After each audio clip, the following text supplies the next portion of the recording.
On July 25, 2026, Anthony Fauci's pandemic-era diary was released by Senator Rand Paul, a long-standing critic of his. 2 days later came a separate 465-page collection of Fauci's records and emails. One entry stood out.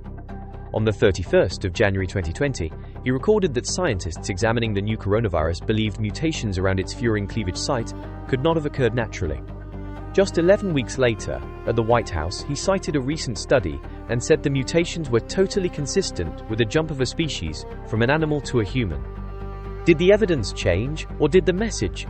4 questions matter. First, where did SARS-CoV-2 come from? The answer remains unresolved. In 2025, the WHO's Scientific Advisory Group concluded that the weight of available evidence suggests zoonotic spillover, directly from bats or through an intermediate host. But it could not rule out a laboratory-related incident because crucial Wuhan laboratory and staff health records had not been provided. Second, did American funding reach the Wuhan Institute of Virology? Yes. The United States Government Accountability Office identified 3 subawards to the institute, with $1,413,720 dispersed between 2014 and 2021. That proves American public money supported research there, but that does not prove the work created SARS-CoV-2.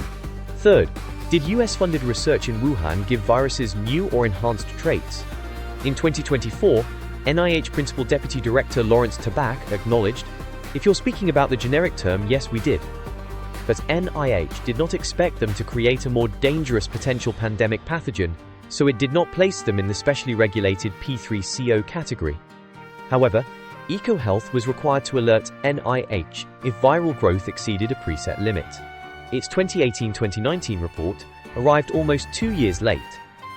NIH said that limit had been crossed, and the Federal Inspector General identified failures in oversight.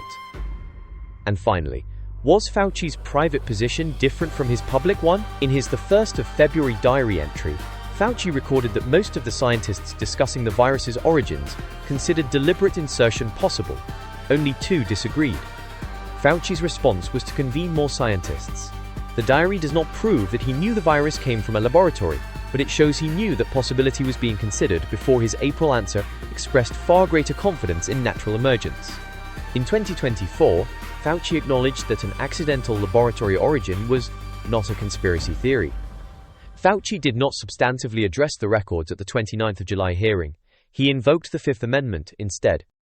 So the real question should be, when experts are divided, how much uncertainty does the public deserve to know?